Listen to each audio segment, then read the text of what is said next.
Shalom.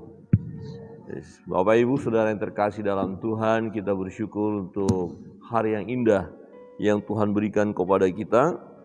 Kita masih diberi kekuatan, kesehatan, memang ada tantangan pergumulan hidup, ya, tetapi kita tetap bersyukur karena memang Tuhan memberi kekuatan kepada kita, ya, memberikan segala sesuatu yang kita perlukan, ya, walaupun yang melalui pergumulan yang luar biasa, tetapi kita tahu bahwa Tuhan selalu memberi yang terbaik bagi kita.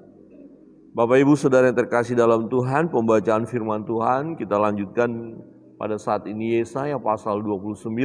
Kita tidak membaca keseluruhan pada saat ini, tetapi Bapak Ibu bisa membaca di rumah satu pasal ya. Jadi saat ini kita ada di pasal 29.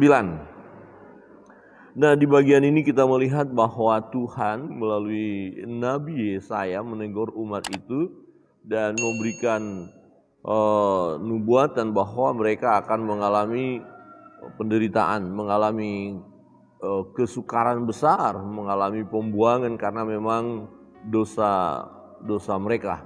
Ya, itu penyebab mengapa ya mereka didisiplin oleh Tuhan. Tuhan begitu sayang buat umat ini. Nanti setelah pembuangan atau setelah disiplin ada pemulihan yang akan Tuhan kerjakan bagi mereka. Nah, kita melihat firman Tuhan di ayat 13. Ya. Ayat 13 berbunyi demikian, dan Tuhan telah berfirman, oleh karena bangsa ini datang mendekat dengan mulutnya dan memuliakan aku dengan bibirnya, padahal hatinya menjauh daripadaku. Dan ibadahnya kepadaku hanyalah perintah manusia yang dihafalkan. Maka sebab itu, sesungguhnya aku akan melakukan pula hal-hal yang ajaib kepada bangsa ini, keajaiban yang menakjubkan. Hikmat orang-orangnya yang berhikmat akan hilang, dan kearifan orang-orangnya yang arif akan tersembunyi. Celakalah orang yang menyembunyikan dalam-dalam rancangannya terhadap Tuhan, yang pekerjaan-pekerjaannya terjadi dalam gelap, sambil berkata, siapakah yang melihat kita dan siapakah yang mengenal kita? Betapa kamu memutarbalikkan segala sesuatu. Apakah tanah liat dapat dianggap sama seperti tukang periuk, sehingga apa yang dibuat dapat berkata tentang yang membuatnya, bukan dia yang membuat aku, dan apa yang dibentuk berkata tentang yang membentuknya, ia tidak tahu apa-apa. Nah, Bapak Ibu Saudara yang terkasih dalam Tuhan, kita melihat jelas sekali melalui penyampaian Nabi Yesaya mengapa umat itu akhirnya didisiplin oleh Tuhan. Ya, kita melihat karena mereka tidak sungguh-sungguh datang kepada Tuhan. Ya, mereka tidak datang kepada Tuhan dengan tulus.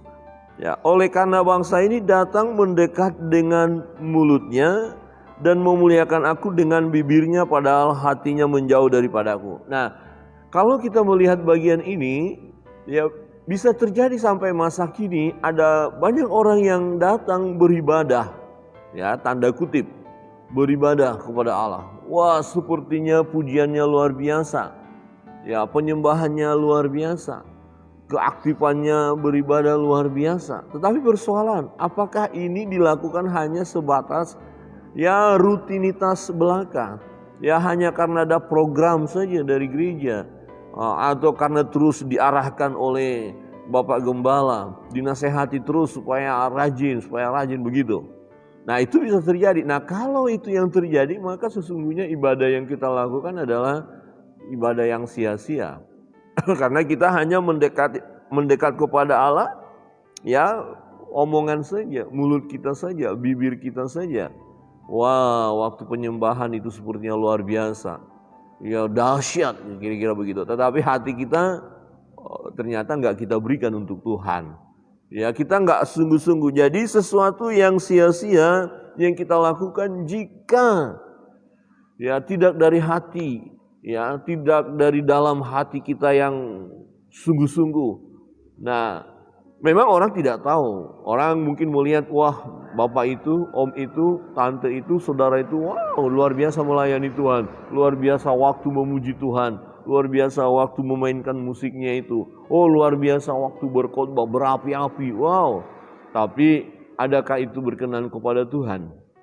Rahasianya ada di hati, ya, di dalam hati yang melakukannya, yang melayani, yang menyembah Tuhan. Jadi kita perlu ya mengalami hubungan intim dengan Allah, hubungan karib dengan Allah. Jadi hati kita jangan menjauh daripada Tuhan.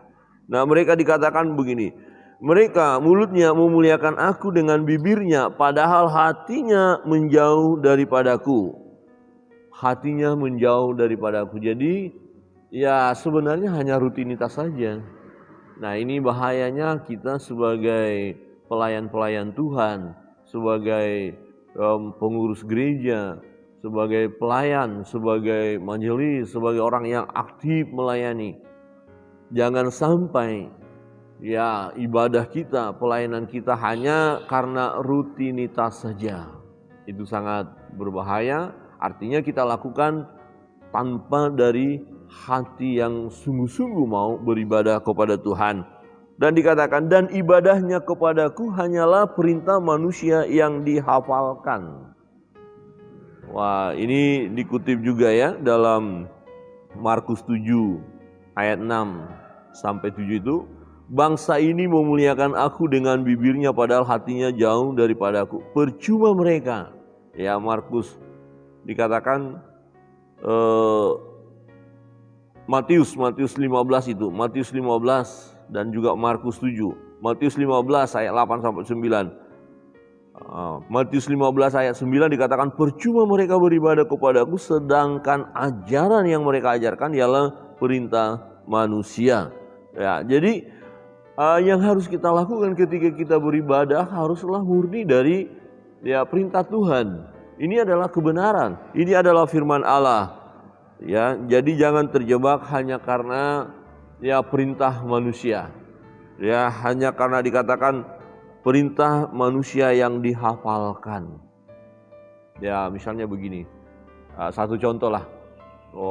Ada yang diajarkan tentang doa Bapa Kami. Itu baik, bagus. Kita perlu berdoa seperti itu. Tapi kalau kita hanya hafalkan saja tanpa mengerti maknanya, tanpa mengaminkan apa yang kita katakan, hanya menghafal saja, nah itu nggak ada artinya. Ya, tapi kita harus memahami arti doa itu dan kita memang mendoakan sungguh-sungguh, ya mengikrarkan atau mengungkapkan doa itu dengan hati yang sungguh, ya keyakinan yang bulat gitu loh. Waktu kita menyembah Allah ya menyembah ya dengan segenap hati kita, bukan hanya sebatas bibir.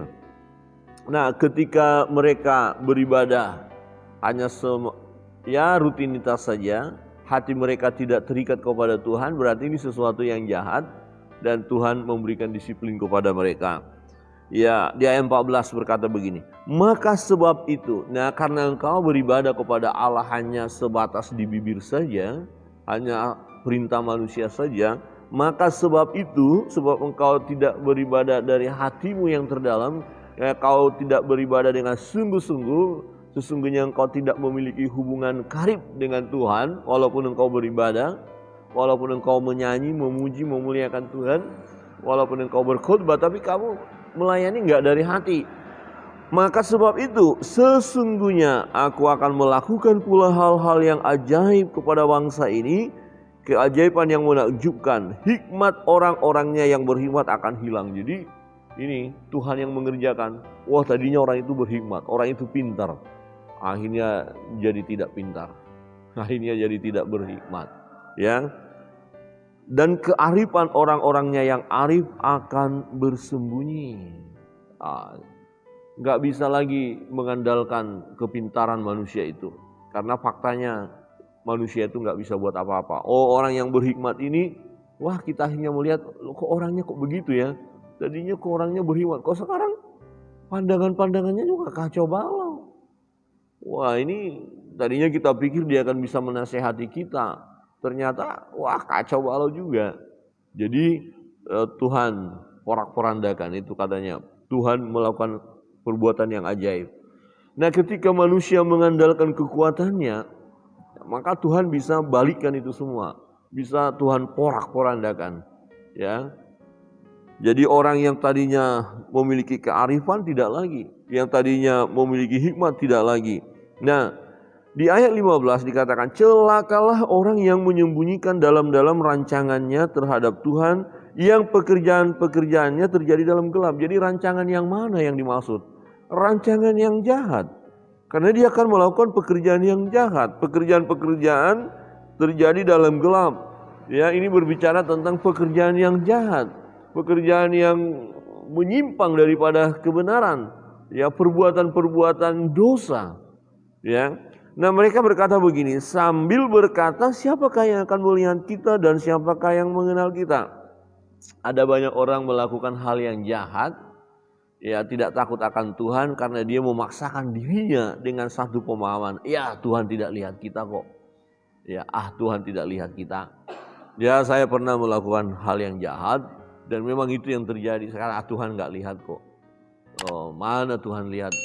Ya, kalau kita sadar mengerti arti Tuhan melihat, mata Tuhan mengamat-amati, ya kita akan berhenti melakukan hal yang jahat. Kita akan, jangan lakukan yang jahat, Tuhan lihat kita. Tapi untuk kita bisa meloloskan perbuatan kita yang jahat, meloloskan rancangan yang jahat, kita abaikan. Tuhan gak lihat kok, gak ada yang lihat kita. Tenang aja, aman, aman, aman. Akhirnya kita lakukan pekerjaan yang jahat itu. Kita terjebak dalam pekerjaan yang dikuasai oleh kuasa kegelapan. Ya, sebenarnya begini, kalau kita mau jujur, apalagi anak-anak Tuhan, hamba-hamba Tuhan, orang percaya, dia tahu kalau dia melakukan hal yang tidak benar. Dia tahu dia melakukan hal yang tidak benar. Hanya persoalannya, dia tidak mau tahu tentang hal itu, dia tidak mau tahu tentang perbuatannya itu, bahwa itu mendukakan hati Allah, dan akhirnya dia tidak mau bertobat. Tetapi kalau dia tahu arti bahwa Tuhan mengamat-amati, mata Tuhan mengamat-amati, mata Tuhan melihat, dan akibatnya ya tentang keadilan Allah, karena Tuhan tahu kejahatan kita, Tuhan bisa disiplin kita. Tapi kalau kita bertobat, maka Tuhan akan memulihkan kita.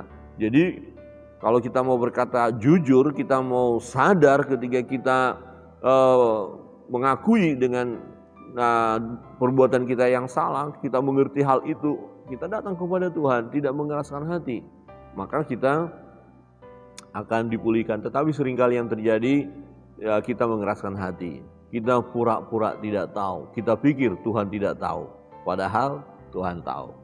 Adakah hamba-hamba Tuhan yang tetap melakukan kejahatan, dia pikir Tuhan tidak tahu? Sebenarnya dia tahu bahwa Tuhan tahu, tapi dia pikir ya Tuhan tidak tahu. Atau dia rancangkan sesuatu dalam pikirannya untuk menghalangi supaya dia tidak berkata bahwa Tuhan tahu. Ya, jadi buatkan sesuatu yang menghalalkan ya caranya itu. Ya, padahal cara-caranya adalah cara yang tidak tepat. Dihalalkannya segala cara. Wah, ini sangat berbahaya sekali Bapak Ibu. Sangat amat berbahaya. Nah, itulah keadaan manusia. Ya, perhatikan di ayat 16. Betapa kamu memutarbalikkan segala sesuatu. Wah, ngeri ya. Apakah terjadi sampai sekarang? Oh, terjadi. Di kalangan anak-anak Tuhan, iya di kalangan anak. Di kalangan gereja, iya di kalangan gereja. Oh, di kalangan hamba Tuhan, iya di kalangan hamba Tuhan. Putarbalikkan fakta. Betapa kamu memutarbalikkan segala sesuatu. Memutarbalikkan segala sesuatu artinya apa? Ya tidak lurus. Ya diputar balik begitu loh. Kepala mestinya di atas, ditaruh di bawah. Apa yang terjadi kalau kepala di bawah? Ngeri kali. Nah, ketika orang-orang memutarbalikkan segala sesuatu, kacau balau sudah, mengerikan. Ini berbahaya. Sangat-sangat berbahaya. Ya, tetapi kenapa tidak bertobat? Ya karena mengeraskan hati. Nah, kapan waktu bertobat? Kalau untuk bangsa ini apa? Kapan? Ketika mereka memang harus didisiplin. Nah, nanti kita melihat bagaimana Tuhan berkata melalui nabi-nabinya ini, yang di mana lagi kamu akan dipukul? Ya, di mana lagi kamu akan dipukul ya? Lukamu yang bekas-bekas luka itu aja belum sembuh, kamu harus kena luka lagi ya, karena ya kekerasan hati daripada umat ini. Maka disebut bahwa umat ini karena umat yang ya tegar tengkuk, ya keras kepala gitu ya. Jadi harus dipukul lagi. Dan terakhir kan harus dibuang, dikeluarkan dari tanah perjanjian. Dibuang menjadi bangsa yang diperbudak ya, numpang-numpang di negeri orang.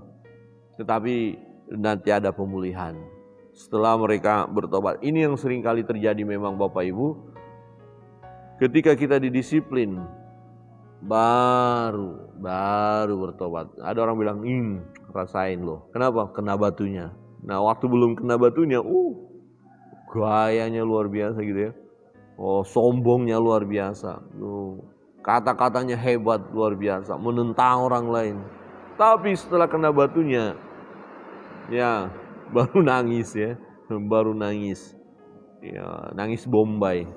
Ya, ada istilah nangis Bombay. Waduh, begini. Ya, tapi puji Tuhan kalau bertobat, Tuhan bisa pulihkan ya. Tuhan bisa pulihkan. Itu yang terjadi bagi bangsa ini. Betapa kamu memutarbalikkan segala sesuatu. Apa kata Nalia dapat dianggap sama seperti tukang periuk? Ini siapa sih kita sehingga mau melawan sang pencipta itu? Nah, kira-kira begitu. Nanti kita lihat dalam kitab Roma, ya diulang lagi. Ya, adakah sang yang diciptakan akan berkata kepada sang pencipta, kenapa kau buat aku begini? Ya, mengapa saya jadi begini? Nah, itu kan nggak ada wewenang daripada ciptaan itu.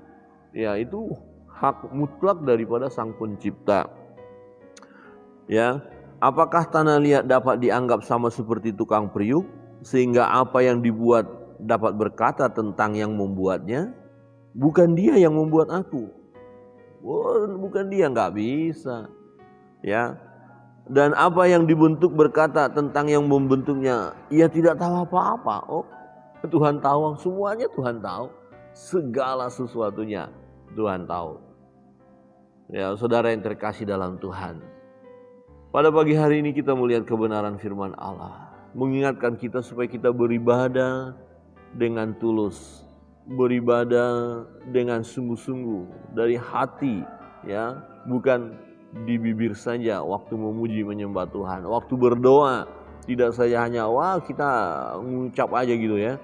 Tidak, tapi memang dari hati kita. Kita tahu memang kita harus beribadah dengan sungguh-sungguh. Kita tahu pagi hari sebelum melakukan segala sesuatu, aku mau mengucap syukur bahwa tadi malam beristirahat dengan tenang dan pagi ini masih ada nafas hidup. Terima kasih Tuhan, mengucap syukur dari hati yang terdalam. Jadi tidak asal-asalan, ya Tuhan terima kasih.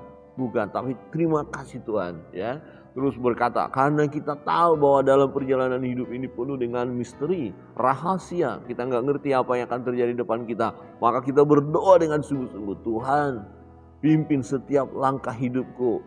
Ya, aku mau melangkah supaya setiap langkah-langkah hidup ini, ya aku jalankan sesuai dengan kehendak-Mu, mengikuti firman-Mu. Dan aku tahu, aku percaya bahwa Engkau akan bersama dengan aku dan membuat aku berhasil. Jadi berkata-kata, berdoa, ya, memuji Tuhan dari hati yang terdalam. Jadi tidak asal-asalan, ya, tidak asal kelihatan saja beribadah. Bapak Ibu Saudara yang terkasih dalam Tuhan, kebenaran firman Tuhan mengingatkan kita, mari beribadahlah kepada Tuhan. Ibadah kita yang sejati apa? Ya, hidup kita, hidup ini, persembahkanlah hidupmu sebagai persembahan yang kudus, yang berkenan kepada Allah. Itu adalah ibadahmu yang sejati. Tubuhmu persembahkan kepada Tuhan. Apa yang kita miliki ini adalah dari Tuhan. Jadi kita syukuri hidup ini dan kita mau terus mempersembahkan hidup yang terbaik bagi Tuhan. Kiranya Tuhan memberkati kita.